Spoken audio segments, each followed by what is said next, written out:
Meu nome é José Pereira Silva, eu não tenho Dá, né? José Pereira Silva. Minha idade é 93 anos, faço agora no dia 4 de julho. Nasci em Penedo, vim para o Rio de Janeiro, jamais pensei que seria um dia um judoca graduado. Hoje eu sou oitavo grau, né? Fui solicitado até o meu nono grau esse ano, mas graças a Deus não me deram. Você vai perguntar, por que graças a Deus? Porque geralmente quando você passa por nono e por décimo, você está na bica para morrer. E eu não quero morrer agora, então eu preciso ficar só como oitavo. Não é? Mas é uma graduação que eu já acho que ela está muito forte.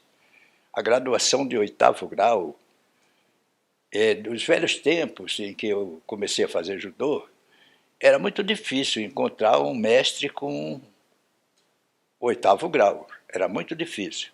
Hoje, até pela evolução do mundo, a evolução das coisas, ficou mais, digamos assim, mais fácil, eu acho. Mas isso é uma outra história que eu não tenho nada a ver com isso. E me deram esse oitavo grau e que eu fico feliz, satisfeito, mas acho que não mereço tanta graduação.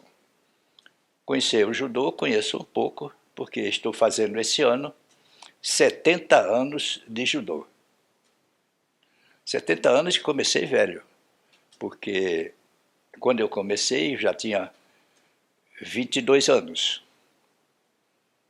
Hoje eu tenho 93, com 70, 92. É o que eu estou fazendo, 70 anos de judô. Como todo mundo, vem para o judô com vários objetivos. Uns vêm porque quer ficar forte, quer ficar bonito, quer namorar um monte de meninas, por sendo judoca, com judoguês bonito. Antigamente não tinha esse judoguês bonito agora, né? Hoje, se eu fosse solteiro, eu me casaria com um judogi desse. Mas ainda continua sendo aquele judô que eu pensei. Mas antes disso, eu quero dizer qual o motivo por que eu saí da minha terra, com 71 anos que eu saí de lá. Tenho 70 de judô, 71 de Rio de Janeiro. Logo que acabou a Copa do Mundo de 1950, eu chego no Rio de Janeiro. Mas eu vim com o objetivo, como todo nordestino, quase todos, não são todos, eles vêm com o sentido de quê? Eu vou para onde? Dependendo da localidade que é o cidadão, ele pensa em ir para São Paulo, porque lá eu vou trabalhar muito, não tenho sossego, só trabalhando, junto um dinheirinho e volto rico para minha terra. Já das minhas bandas, era o pessoal mais farrista, mais gostava de viver e gosta de viver, né? Pensava em vir para o Rio de Janeiro, uma cidade maravilhosa, como todo mundo diz até hoje, continua sendo. Infelizmente, os tempos não deixaram que ela fosse tão maravilhosa. Mas com o objetivo, eu vou para o Rio, vou fazer tudo o que eu gosto, vou ser uma pessoa de sucesso, mas não sucesso total, um sucesso só de ganhar dinheiro. Mesmo naquele tempo, eu não pensava tanto assim em ganhar dinheiro, porque eu ganhei dinheiro, teve uma época que eu ganhei muito dinheiro, fiquei até rico, cheguei a morar numa suíte do hotel de 5 estrelas, uma suíte presidencial, 1 ano e meio, morando por minha conta, do meu bolso. Não é fácil. A minha família não quis ir comigo para Salvador. E eu fiquei morando sozinho lá. Fiquei no hotel, exagerando até. Exagerando que eu não precisava isso. Mas isso tudo, hoje não me arrependo, porque eu não me arrependo de nada do que eu fiz. Mas se eu pensasse melhor, eu não estaria hoje nessa situação de precisar receber um pagamento disso, um pagamento daquilo, escrever um livro, escrever outro, etc, etc. Mas isso é uma história à parte, porque o meu objetivo no judô era, entrei no judô porque eu, de vez em quando, professor Altair, deixa eu lhe falar, eu quando falo que você era meio, né? Não precisa dizer, eu era pior. Porque qualquer coisa eu brigava. Qualquer coisa eu brigava. Não importava se eu ia levar vantagem ou ia desvantagem. E uma das últimas brigas que eu tive, do corpo a corpo, briga mesmo, não era de conversa, não, era para sair na porrada mesmo. Eu levei uma tremenda desvantagem. Ou seja, eu apanhei. Quando, de repente, um cidadão que cortava meu cabelo, que era metido a fortinho, me viu naquele estado e disse assim: você tem que entrar no que eu estou fazendo. É uma luta de chinês. Ele, luta de chinês? Como assim? Então, é um negócio que se você tocar assim, o cara cai. Eu digo, é essa que eu quero. E aí que se aproximar de mim já está apanhando. Resultado, eu entrei para que ficar forte, brigar e não perder. Entrei, fiquei forte, fisicamente fiquei forte. Eu fui muito forte, eu nunca fui um técnico como o Altair foi. Como o professor dele foi. Coitado, não está bem agora, né? Como Adolfo, como outros atletas da academia daquela época, que eram realmente técnicos, porque tinha um professor maravilhoso que chama-se Takeshi Miura. Não é esse o nome dele? É. Aí aconteceu o seguinte, fiquei forte, aprendi uma coisinha de jiu-jitsu, que eu comecei no jiu-jitsu, né? Por isso que eu sei um pouquinho de chão, viu, professor? E nunca mais briguei. Porque vi, não é assim que se resolve a vida.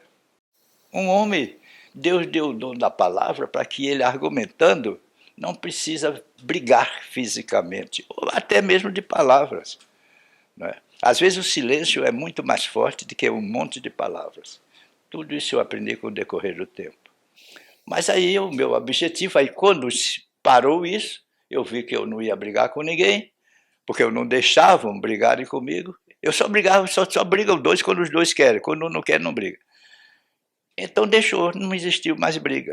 Na minha vida passei por tanta coisa, que porque eu deixei e eu levei vantagem de não reagir, não é? Aí eu tive um objetivo. Foi quando eu conheci um professor de judô e eu vi que o judô tinha uma coisa, no meu entender, muito melhor que era o jiu-jitsu, muito mais didático, mais pedagógico, mais gente, digamos assim, não é? Que na época que eu comecei no jiu-jitsu, o jiu-jitsu era brabo, meu, era o faroeste. E aí eu vi que não era nada daquilo e o judô me levar para esse caminho. Quando eu entrei nesse caminho, e que fez de mim uma pessoa que eu sou meio atirado, me alvorei de ensinar judô pelo Brasil afora, que eu viajava muito, sempre fui viajante. E comecei a transmitir o judô para alguns estados que não tinham judô, como Fortaleza, o Ceará, como Pernambuco já tinha, mas tinha passado um japonês meio vindo da porta e tal, e não, cismaram, os pernambucanos cismaram com ele, mataram ele com um monte de peixeirada. Quando eu cheguei no fogo desse, numa fogueira desse, já achando que eu podia transmitir o judô naquilo que eu aprendi. E, consequentemente, terra de cego, quem tem um olho é rei, eu comecei a mostrar o que era o judô. E me entusiasmei pelo judô. Então, o meu objetivo, que eu já estava na época, era ser faixa preta. Cheguei à faixa preta. Mas eu cheguei à faixa preta de uma maneira, como quase todos daquela época, dos anos 50, eles chegavam ou por conta própria, ou tinha um professor que não tinha muita credibilidade, e também botava uma faixa preta na cintura, e não tinha condição de ser faixa preta, e começava o aluno ganhar dele. E ele, para não dizer que como faixa preta perdia para um aluno que era uma faixa menor, aí graduava o aluno de faixa preta. Então eu cheguei à faixa preta assim, errado. Mas eu levei a lição especial para mostrar que eu não era nada. Aliás, ninguém é nada, não é Rose? Eu estou falando com as pessoas que estão me ouvindo aqui, que são muitos caros para mim, sou muito grato a ele por estar me chamando para fazer isso. Estou sentindo bem. E eu estou no caminho errado, aquilo tudo era errado. Mas eu recebi, faixa preta, primeiro grau, depois segundo. Estou me adiantando muito, sabe, professor Altair? Porque é muita coisa para contar em meia hora. E eu não quero passar de meia hora, não, eu quero passar só isso. Não, não, mas é muita coisa, mas não é bem assim. Você precisa ver o meu segundo livro aí, aonde eu vou falar de tudo isso que eu deixei de falar naquele primeiro. O que é que aconteceu?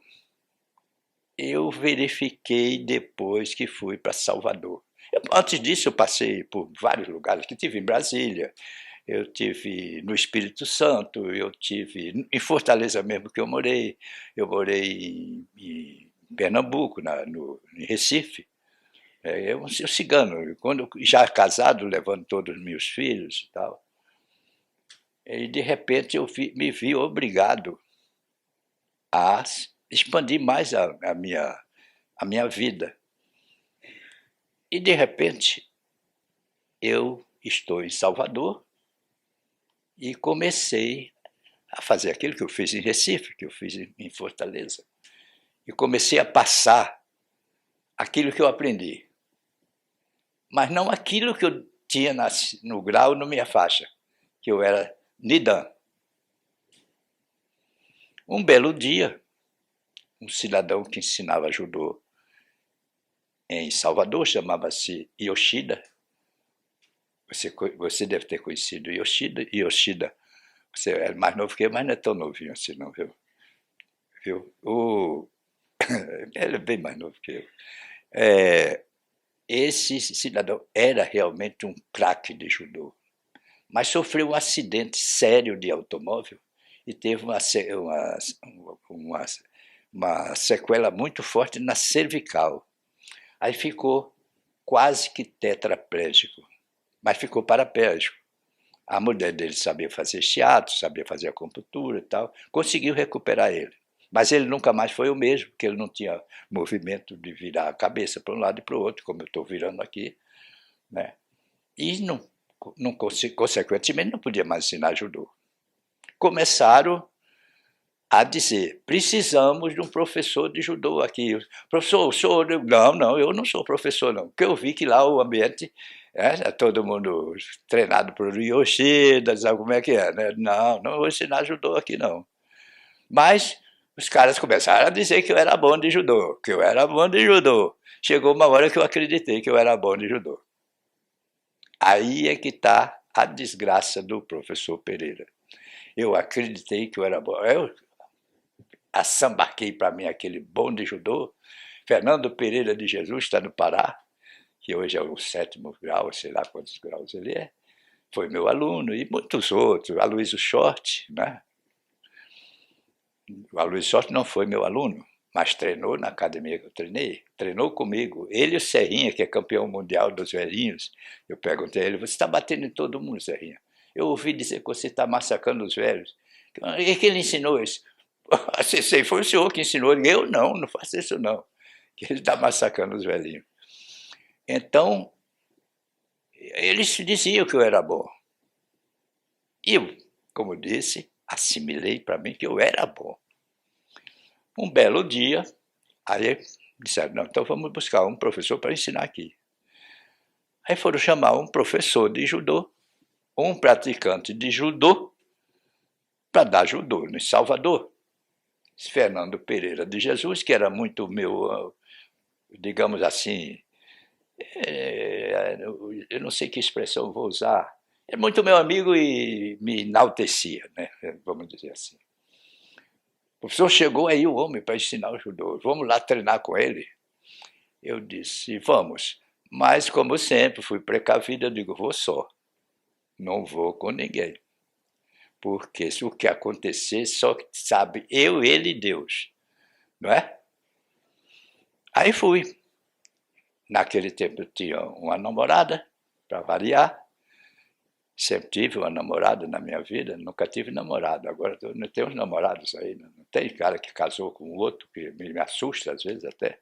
Não tem nada contra isso, pelo contrário, cada um gosta do que gosta e está acabado. O problema deles. O problema meu é o outro, o dele é o dele, tudo bem. Um dia eu peguei um judogi, que naquele tempo não tinha judogis assim alvejados. Esse aqui ele não é um bom judogi. É Mizuno, mas não era, você sabe que não é dos melhores. Mas tem judogi hoje que dá vontade de você andar com ele desfilando. Desfile de escola de samba de judogi, não é? Eu tinha um judogi alvejado na titularia, eu mandava alvejar, pô, lindo, né? A faixa bonita, Mizuno, que eu tinha comprado. E fui na academia para ver o tal do cidadão que ia lá para mostrar que ele estava ali para treinar, etc. Vou lá, vou ver quem é esse homem. Peguei a namorada, botei.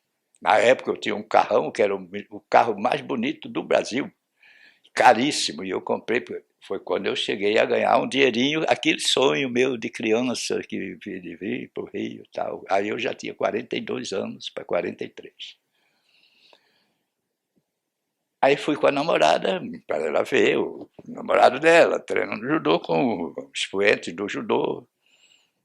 Claro, né? Mostrar minhas qualidades de judoca. Né? Não ria, não. Eu estou vendo que você está rindo com esses olhos. Tá não? Então, mas pode rir, que vale a pena rir.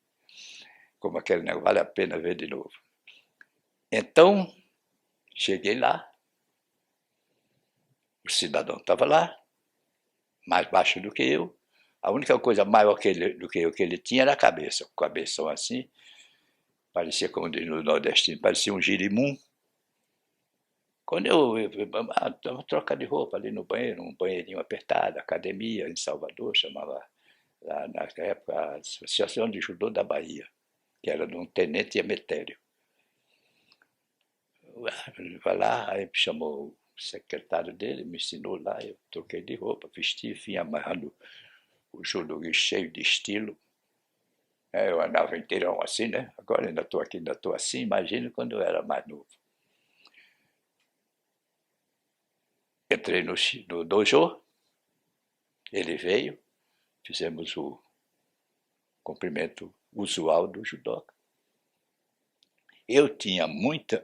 O pessoal tinha muita dificuldade de me jogar, de me derrubar, muita.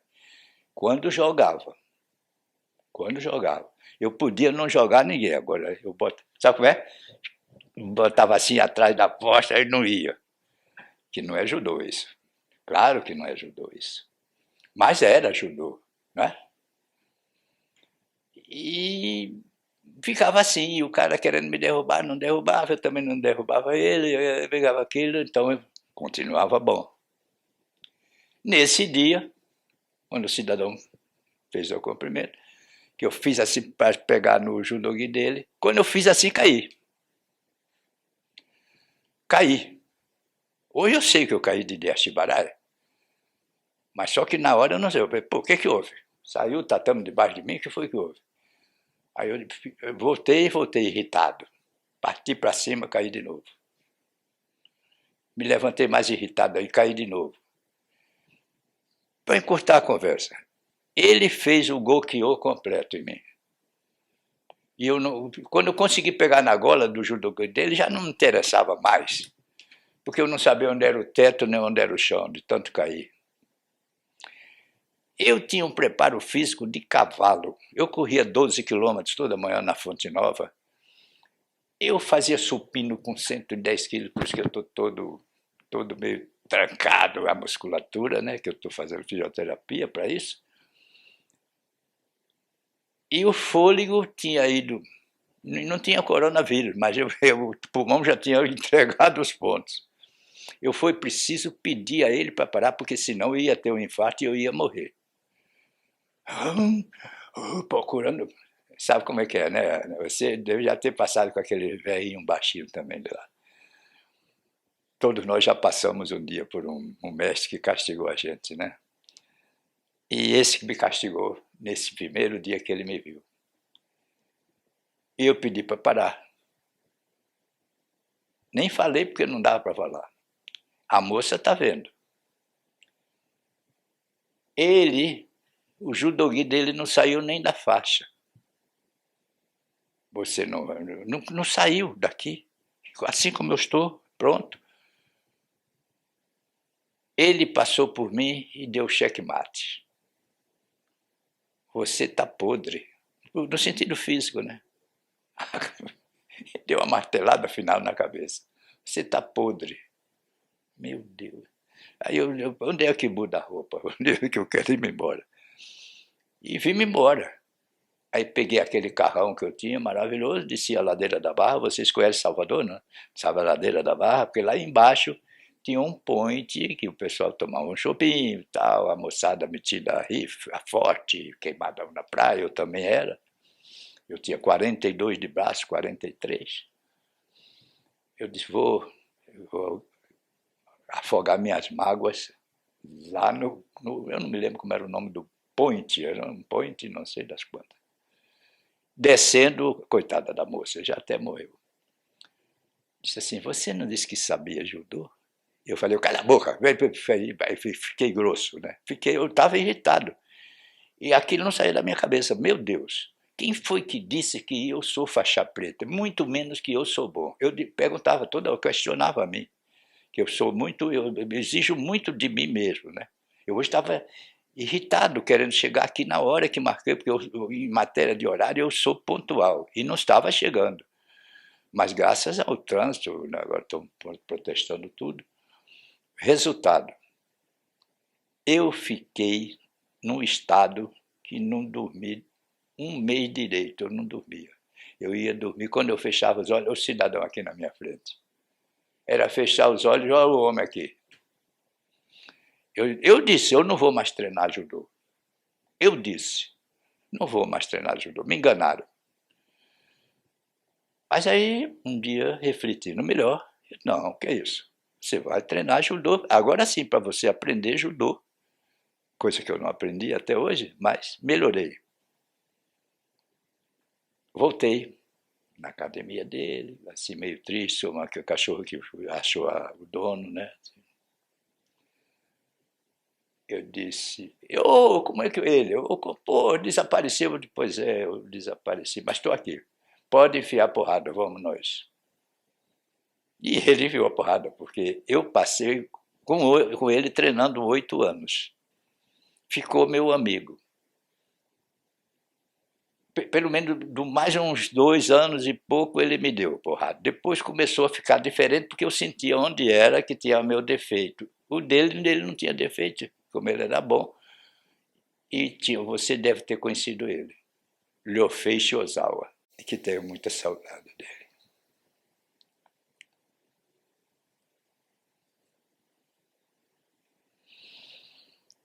Ficou meu amigo mesmo, né? Treinávamos muito, ele adorava treinar comigo, porque eu dava um trabalho.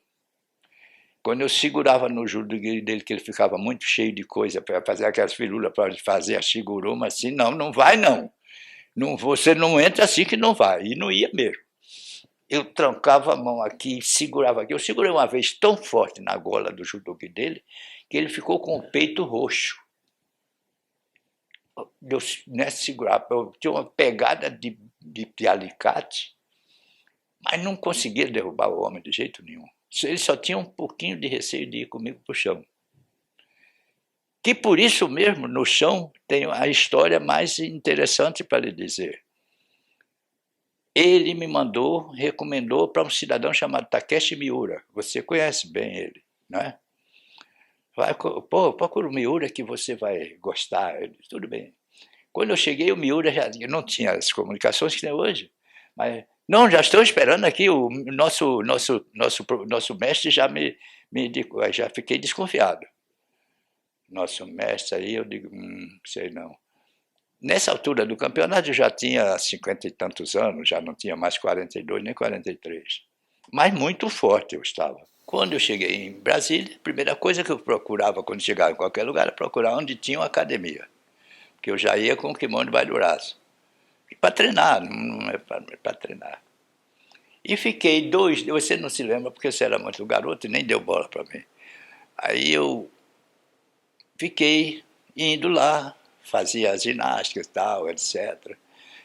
Uma vez tinha um rapaz que trabalhava na rede ferroviária, eu não me lembro o nome dele, ele estava treinando no Catar, e o Miúdo de vez em quando gostava de deixar o pessoal e ele saía não sei para onde. Eu disse, dá aula aí a ele de Catar. E eu dei uma aula de Catar, naguei no Catar, que era só o que eu sabia na época, aliás. Nem isso eu sei mais hoje. E que a gente esquece, né? Embora eu tenha lá um pendrive cheio de todos os catarses, que é para eu ficar de vez em quando dando uma olhada. Até que um dia, na semana, um pouco, mais ou menos isso, ele me chamou para treinar. Que eu não queria chamar ele para treinar, porque eu estou lá, ele é o professor. Ele aí me chamou para treinar, eu digo, agora eu vou. Mas treinar no chão, eu digo, é aqui que eu quero ele. Não era ali que eu queria.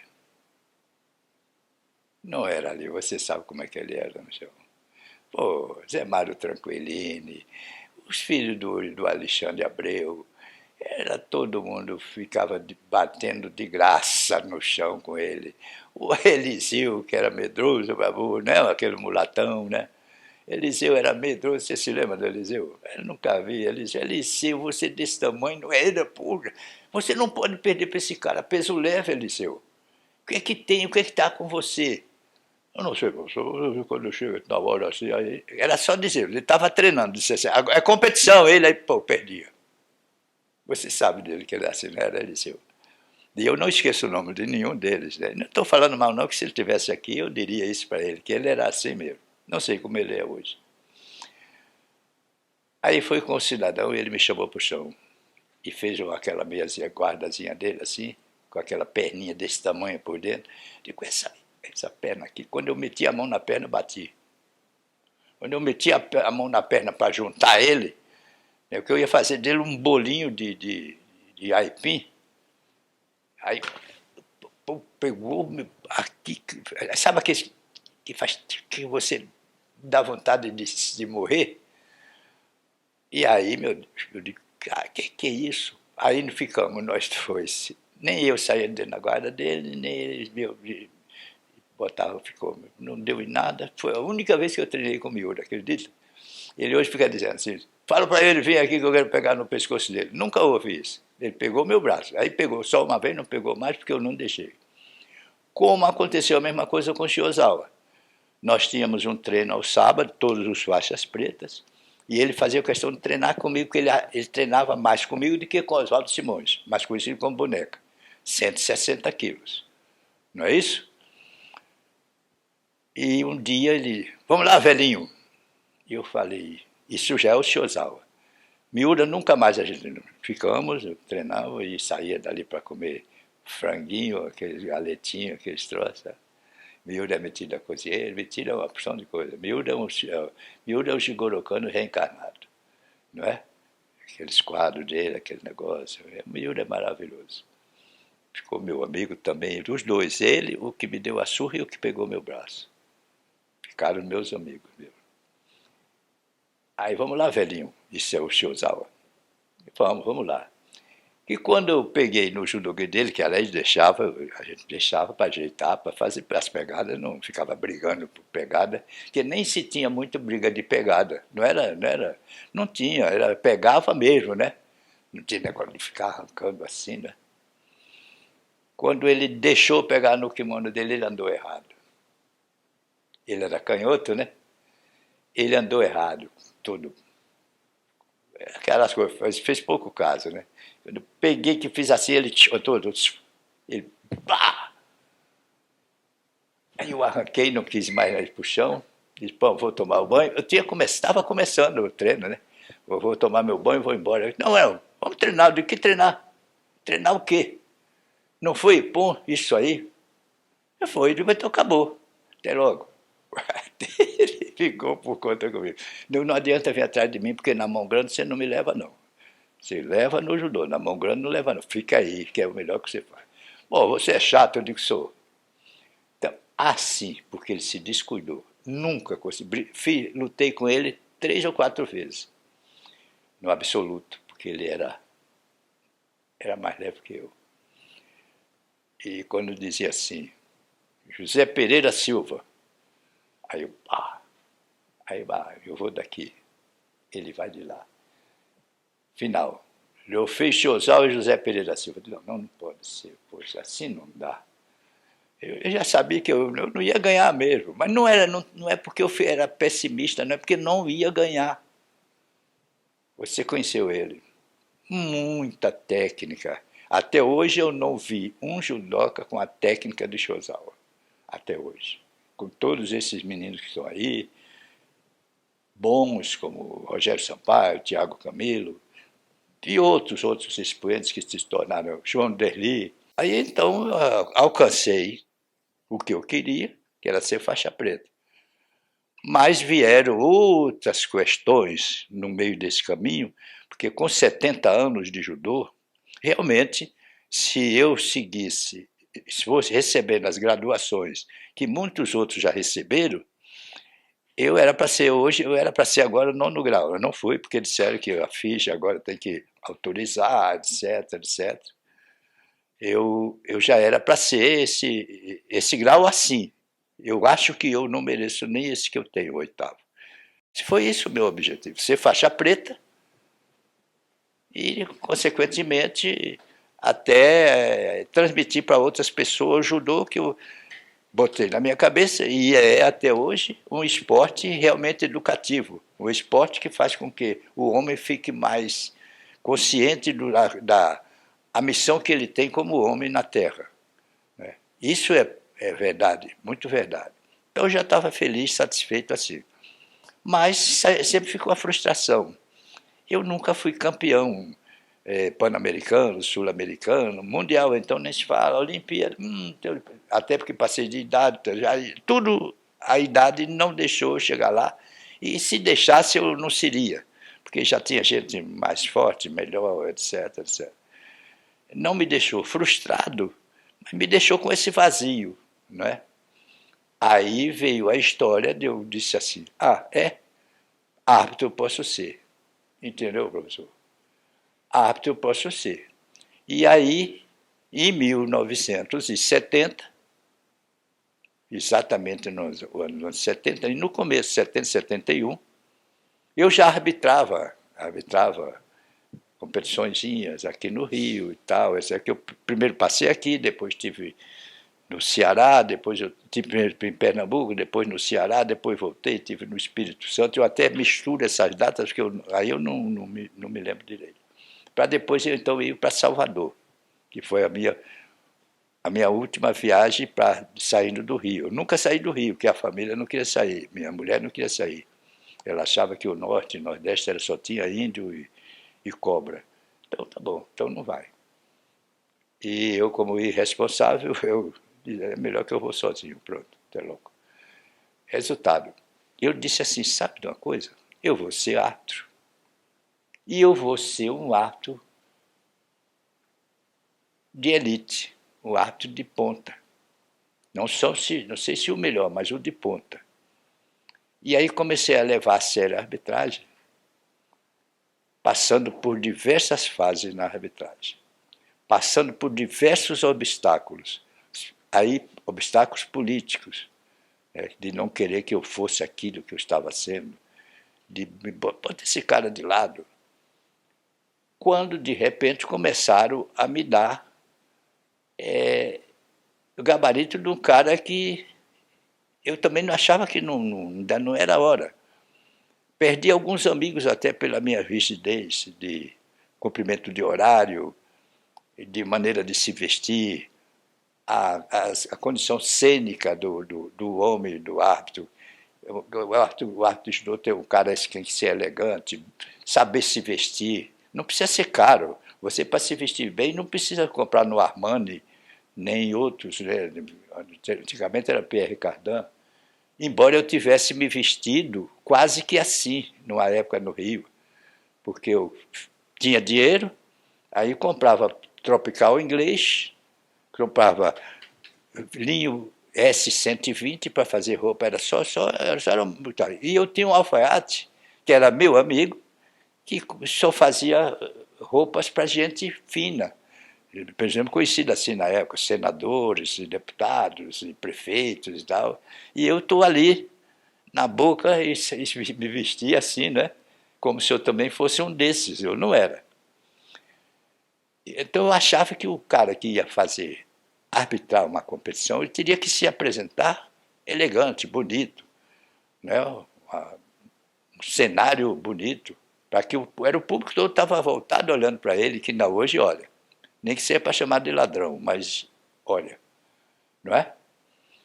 E aí eu comecei a arbitrar. Em 1970, eu arbitrei muitas outras competições que não tinha importância para dizer e incluir nessa conversa.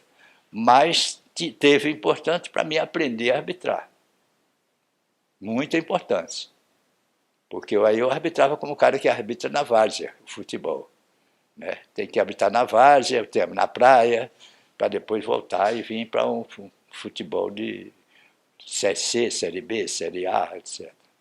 E quando eu vim para o Rio de Janeiro, no princípio eu não falei isso, eu vim para jogar futebol, que eu fui até um jogador razoável. Eu joguei com um cidadão, eu ia passando por isso, eu gostaria de contar agora, não sei se pode embutir nessa conversa que eu estou dizendo, e vou por causa da arbitragem. Quando eu sou de Alagoas, mas de Penedo, uma cidade perto de Maceió. Eu, antes de vir para cá, eu fui para Maceió e fui treinar, eu era de Alagoas de Penedo, e fui treinar no time do CRB, que lá chamava CRB, o RR, o LL, o MM, né, essas coisas.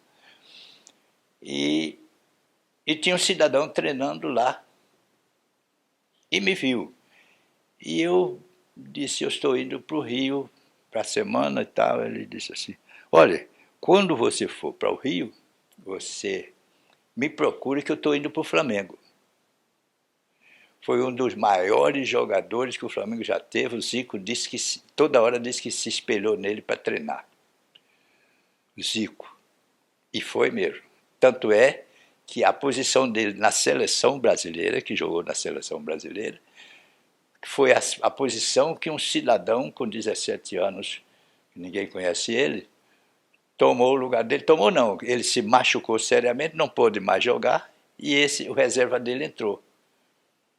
O cidadão, com 17 anos, chamava-se Edson Arantes do Nascimento, mais conhecido como Pelé.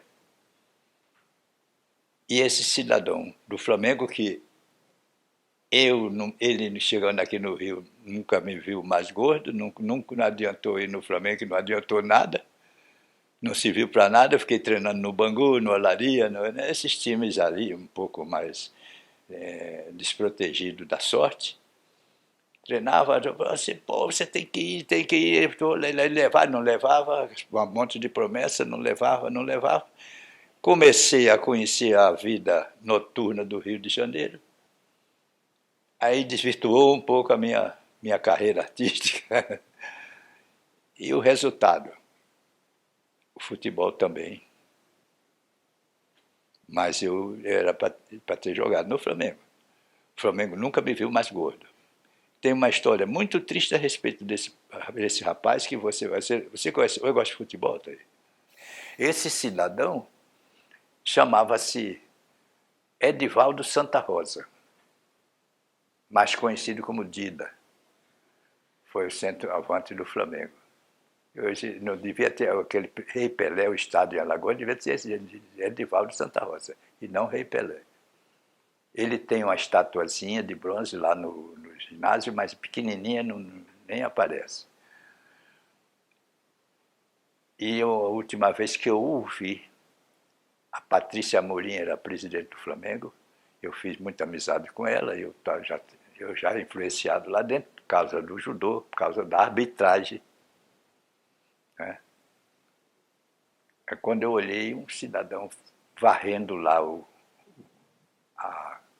a área do Flamengo, varrendo mesmo, um serviçal. Era ele, cara.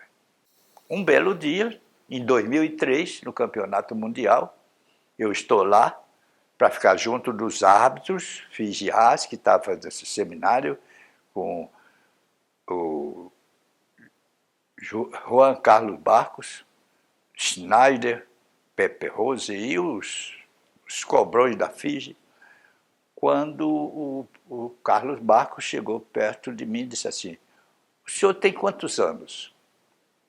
Eu estava com 79, né? Aí eu falei, 2003, 2020... Não, estava com mais, eu estava com mais. Aí disse assim, quantos anos o senhor tem? Eu aumentei mais um ano, botei, vamos dizer, se eu tinha 79, eu disse que tinha 80. 80. Não é possível. Aí ele falou, Pepe, esse senhor, olha, atuando, não tem árbitro nenhum no mundo com essa idade atuando. É a hora da gente passar ele para figiar. E foi aí que eu recebi o meu figiar, Altair. Eu recebi assim, de um cidadão chamado Juan Carlos Barcos. Por mérito, diz assim no meu crachá, hoje eu sou o número 1 do mundo dessa forma, que é ato honorífico, né? Por emérito saber, por uma porção de coisas. Só que ele disse assim, o senhor se incomoda de ser figiar, mas não arbitrar mais? Eu digo, eu me incomodo se você não me der o figiar, pô, me dá logo agora. Aí, não, vai, mas já é. Pronto. Me proibiu de arbitrar, o que não valeu nada, porque ele mesmo me botou para arbitrar algumas competições, né, de mundial. Eu só nunca arbitrei a Olimpíada, mas mundial, pan-americano, sul-americano, arbitrei um monte, junto com os cobrões. E ninguém sabia por causa do escudo. Até que um dia eu recebi da mão já do presidente Paulo Vanderlei aquele escudo de figiar, eu recebi em Vitória. E aí foi um deslanchar, até agora, que saí porque é preciso renovar. Aí renovou. Mas tem muita coisa, por isso que você me falou isso, por isso que agora eu vou falar assim, né? E as pessoas se lembram de mim porque eu é que botei na arbitragem do Brasil, a ponto da FIGE fazer o mesmo método que fui eu que inventei. Eu botei o cartão amarelo, eu botei o cartão vermelho, eu botei que o técnico não podia ficar dentro da área daqueles gritos de histérico, ele não podia dar aquele risco, seria chamado a atenção, se ele prosseguisse fazendo aquilo, ele saía de dentro da área do Chiaju. Se ele continuasse ali dentro fazendo a mesma coisa, saía para a arquibancada. Seria ao ponto de tirar ele até da arquibancada. Fui eu que implantei isso. A FIGE fez isso, ainda faz até hoje. Mudei muita coisa na arbitragem no Brasil. Botei todo mundo uniformizado, como era feito na Europa. Embora na Europa os caras não tenham elegância nenhuma. O cara entra de terno com tênis branco. É brincadeira. Mas isso aí é problema deles, se vestir assim mal. E a arbitragem foi isso na minha vida. Hoje eu sou uma pessoa que desde 84 sou eu que editava as regras do judô brasileiro. Editava, eu não fazia regra. Vinha em inglês ou espanhol e eu pedia um tradutor e a gente fazia a última regra que eu tive foi agora em 2004. 2014. Eu devia ter trazido até uma para lhe oferecer. Mas não serve mais, que está defasada, né? Porque todo ano muda. Agora, nova orientação. Está chegando ao ponto que você não pode fazer nada no judô. Proibimos você fazer morotegari, kataguruma, teguruma e outras quedas que você usa como apoio para jogar a pegada na calça. E outras técnicas, que também já eram proibidas, mas não tanto, como Kanibatsame, como Kabazugaki. que muito apto não sabe o que é uma coisa e a outra. Não sabe. E eu hoje faço questão de dizer, você tem que aprender judô. Como é que você vai arbitrar uma coisa que você não entende? Você tem que aprender judô. Não estou dizendo que eu sei mais que você, não. Estou dizendo que a gente tem que aprender judô. Porque não tem como você discutir um negócio que você não sabe. E há muitos árbitros que não sabem judô.